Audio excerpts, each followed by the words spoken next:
Hello everyone, welcome to cricket पर। ESPN की report के अनुसार ये सामने आ रहा है कि विराट कोहली जो शायद तीसरा और चौथा मैच भी इंग्लैंड वर्सेस इंडिया की जो सीरीज अभी चल रही है बेसबॉल, जहां पर कहीं ना कहीं इंडिया को काफ़ी अच्छी टक्कर दे रहा है और ऑलमोस्ट अभी भी जो सीरीज लेवल हो चुकी है, कोई बड़ी बात नहीं कि इंग्लैंड भी यहाँ से दावेदार है कि वो सीरीज अपने नाम कर सके।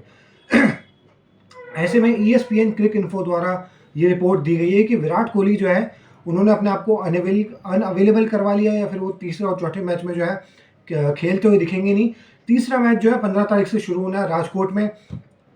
वहाँ पे अगर हम बात करें तो रिपोर्ट्स के अकॉर्डिंगली ये है कि एनसीए से शायद क्लियरेंस मिल जाए केएल राहुल और रविंद्र जडेजा को। तो ये दो सीनियर प्लेयर तो वापस आ रहे हैं, लेकिन विराट कोहली को लेकर ये भी बात हो रही है कि यार शायद वो पांचवें मैच के लिए भी, जो कि आखिरी मैच है सीरीज का, जो कि धर्मशाला में खेला जाएगा, उसके लिए भी विराट जो है वो अनअवेलेबल होंगे। तो इसमें यार सवाल ये उठता है कि क्या मतलब एक पर्टिकुलर रीज़न है जिसके बिहाफ पर बीसीसीआई जो है वो अग्री कर रहा है रेस्ट देने के लिए। काफ़ी क्रिटिसिज्म हो रहा है विराट के ऊपर। बात करेंगे कि क्या ये क्रिटिसिज्म ठीक है। बाकी कुछ ऑफिशियल तो देखो होता नहीं है। ओवरऑल भी अगर आप देखो तो बीसीसीआई चीज़ों को काफ़ी प्राइवेट रखता है। इन सारे मामलों को जिस तरीके से बीसीसीआई हैंडल करता है, काफ़ी सीक्रेटिव तरीके से हैंडल करता है। अगर हम बात करें 22 जनवरी को ये चीज़ स्पेसिफाई की गई थी बीसीसीआई के द्वारा एक ऑफिशियल स्टेटमेंट में कि विराट कोहली जो है वो विड्रॉवल कर रहे हैं, उनके लिए प्रायोरिटी रही है टेस्ट क्रिकेट। बट अभी कुछ पर्सनल रीजंस को कोट अनकोट कहा गया था कि इस वजह से जो है विराट कोहली आपको पहले दो टेस्ट मैच में खेलते हुए दिखेंगे नहीं। आगे का कुछ बताया नहीं था और अब निकल के आ रहा है कि तीसरे और चौथे टेस्ट मैच में भी विराट कोहली हमें शायद ना खेलते हुए दिखें। और जो कि ऑब्वियस हो गया था कि दो पहले टेस्ट मैच जो नहीं खेले थे विराट ने, उसमें ऐसा लग रहा था कि यार आगे के तीन भी मुश्किल ही होगा। बाकी अगर हम बात करें, इसी बीच एक वीडियो आ जाती है एबी डिविलियर्स की। उनका एक वीकली शो होता है, उसमें वो बात करते हैं कि विराट कोहली जो है दूसरे टाइम फादर बनने वाले हैं, इस वजह से फैमिली उनकी प्रायोरिटी है। और बिल्कुल उन्होंने कहा कि एब्सोल्युटली राइट डिसीजन लिया विराट कोहली ने कि वो अगर अपनी फैमिली के साथ टाइम स्पेंड करना चाहते हो, और अभी एट द एंड आप लॉस्ट हो जाते हो। और कहीं ना कहीं फैमिली एक चीज़ है जो कि एबी डिविलियर्स ने कहा कि उसी के लिए सारी चीज़ें होती हैं। तो उस सेंस में अगर हम बात करें, अच्छा एक बड़ा वैलिड पॉइंट जो वो निकल के आ रहा है विराट के क्रिटिसिज्म के ऊपर कि क्या जब एग्जैक्ट पहला मैच होगा आरसीबी का, जब 7 साढ़े 7 बजे जितने भी बजे भी मैच शुरू होता है, क्या उस टाइम पर एग्जैक्टली अगर हम बात करें जो भी फैमिली इश्यूज है या कुछ भी है, चलो कुछ भी कोई भी पर्सनल इशू है, क्या वो उस रात को उस 7 साढ़े 7 बजे एकदम से वो झट करके वो सारे इश्यूज जो है वो गायब हो जाएंगे और एकदम से सब कुछ ठीक हो जाएगा? ये बात बड़ी वैलिड पॉइंट है। ये मैंने काफ़ी सारे लोगों ने ये पॉइंट उठाया है कि आईपीएल के दौरान ऐसा क्या होता है कि कोई फिटनेस के भी इतने इशू नहीं होते। बहुत ज़्यादा से ज़्यादा अगर हो तो एक आधा मैच कोई बैठ जाता है, लेकिन सीजन तो कोई मिस नहीं करता आईपीएल का, बारिंग दोस्त जो कि ग्लोरी चेस कर रहे हैं, जैसे पैट कमिंस हो गए, मैक्सवेल हो गए, या फिर अगर हम बात करें मिचेल स्टार्क हो गए। इन लोगों को कहीं ना कहीं, मैक्सवेल छोड़ दो, मतलब बाकी इनके जो प्लेयर्स हैं जो कि छोड़ते हैं आईपीएल वगैरह, बेन स्टोक्स ने भी छोड़ा था, तो वो लोग उनको अगर हम छोड़ दें जो कि ग्लोरी को चेस कर रहे हैं, पैसा शायद सेकेंडरी है उनके लिए, लेकिन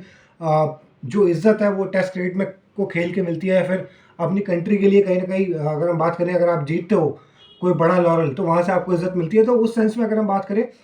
तो हमारे इकोसिस्टम में ऐसा क्या है कि हमारा बोर्ड जो है वो क्या कमज़ोर है, उसके बस की नहीं है कि वो सीनियर प्लेयर की भी अकाउंटेबिलिटी कर सके। ये सारी चीज़ें जो उठ के आ रही है। देखो मेरा तो ये मानना है कि विराट कोहली का अगर कोई पर्सनल रीज़न है तो देखो उनके पास वो चॉइस है, उन्होंने वो अर्न करा ओवर द ईयर्स और उनका हार्डवर्क है। कप्तान बतौर कप्तान उन्होंने जिस तरीके से इंडिया को बाहर जीतना सिखाया हाथ पकड़ के,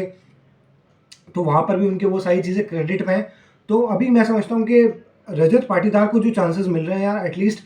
अगर किसी को बुरा लगता हुआ रजत पाटीदार खेलता हुआ तो ऐसे बोल दो यार, उसको अभी एक ही मौका मिला है। अब केएल राहुल जो है फिट होकर वापस आ रहे हैं तीसरे टेस्ट मैच में, वो बेचारा वैसे ही बाहर हो जाएगा। स्क्वाड में भी वो जब ही रहेगा जब विराट कोहली नहीं आते हैं। तो अगर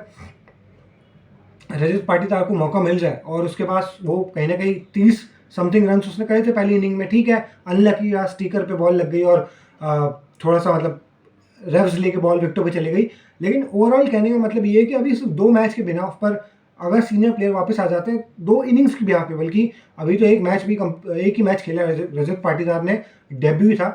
तो थोड़े से लंबे चांसेस अगर रजत पाटीदार को मिल रहे हैं वहाँ से, तो वो अच्छी बात है कि विराट की एब्सेंस में एक नया प्लेयर कहीं ना कहीं ग्रूम हो रहा है। मान लो बीच में विराट दोबारा से अगर कुछ ऐसा इशू होता है जहाँ पर विराट को ब्रेक लेना पड़ता है, तो हमारे पास एक उस लेवल की नहीं तो उसके काइंड ऑफ एक रेडीमेड, बिल्कुल एग्जैक्टली वैसी रिप्लेसमेंट ना भी हो, लेकिन एटलीस्ट एक प्रोडक्ट होगा हमारे पास जो कि हम उतार सकते हैं टीम में। तो वो सारी चीज़ों को ध्यान में रखते हुए ये चीज़ अच्छा है कि रजत पाटीदार को यहाँ पे मौका मिला है। देखो सरफराज खान का भी जब भी चांस लगता जब शायद शुभमन या श्रेयस में से कोई बाहर होता, या फिर अगर हम बात करें इनके भी कोई रीजंस होते, तो उसी उसी बेसिस पे सरफराज को भी मौका मिल जाता। विराट कोहली के रिप्लेसमेंट थे रजत पाटीदार, तो उनको टीम में मौका मिल गया, क्योंकि केएल राहुल को ऑब्वियसली थाई में उनकी प्रॉब्लम थी तो उनको जाना पड़ा। तो उसी सेंस में अगर हम बात करें तो देखो अब विराट का ये तो अब तो पर्सनल रीज़न है उनका, तो अब वो जाने, लेकिन मैं ये सोचता हूँ कि यार अगर रजत पाटीदार अच्छा परफॉर्म करते हैं वहाँ पे,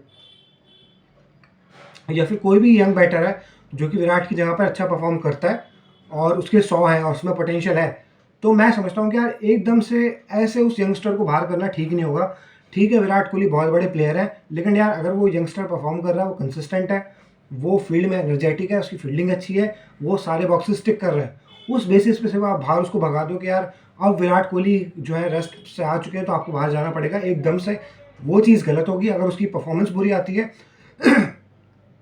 तो कितना ही सीनियर प्लेयर हो, आपको मेक श्योर करना चाहिए कि उसे थोड़ा सा बाहर बैठना पड़ेगा, क्योंकि जो जिसको हमने मौका दिया है, क्योंकि आपके अनअवेलेबिलिटी की वजह से जो गैप बना था हमने वो फिल कर दिया किसी एक नए प्लेयर से।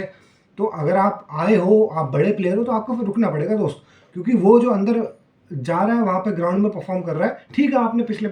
पिछले 10 सालों में 15 सालों में बहुत अच्छी परफॉर्मेंस दी है, बट अगर आप ये चूज़ कर सकते हो कि मैं ये पर्टिकुलर टेस्ट सीरीज जो है अपने कुछ कारणों की वजह से नहीं खेलूंगा, तो बोर्ड के पास भी इतनी हिम्मत होनी चाहिए कि बोर्ड कह सके यार कि अब ये प्लेयर परफॉर्म कर रहा है, इसको बाहर निकालना, इसको बेंच पे बिठाना और इससे टाइम पास करवाना, ये चीज़ ठीक नहीं होगी, हम इसको खिलाएंगे। तो वो चीज़ इतनी हिम्मत बोर्ड के अंदर होनी चाहिए, और इतनी हिम्मत नहीं है। तो यार फिर एक काम करो, एक सोशल मीडिया पोल डाल दिया करो हर एक डिसीजन के लिए, और वहाँ पर सबका फेवरेट डिसीजन जो है आके निकल जाएगा। जैसे वोटिंग होती है, जो मेंबर्स हैं उनको इलेक्ट किया जाता है, उसी तरीके से आप एक काम करो, एक social media handle, social media की टीम रख लो,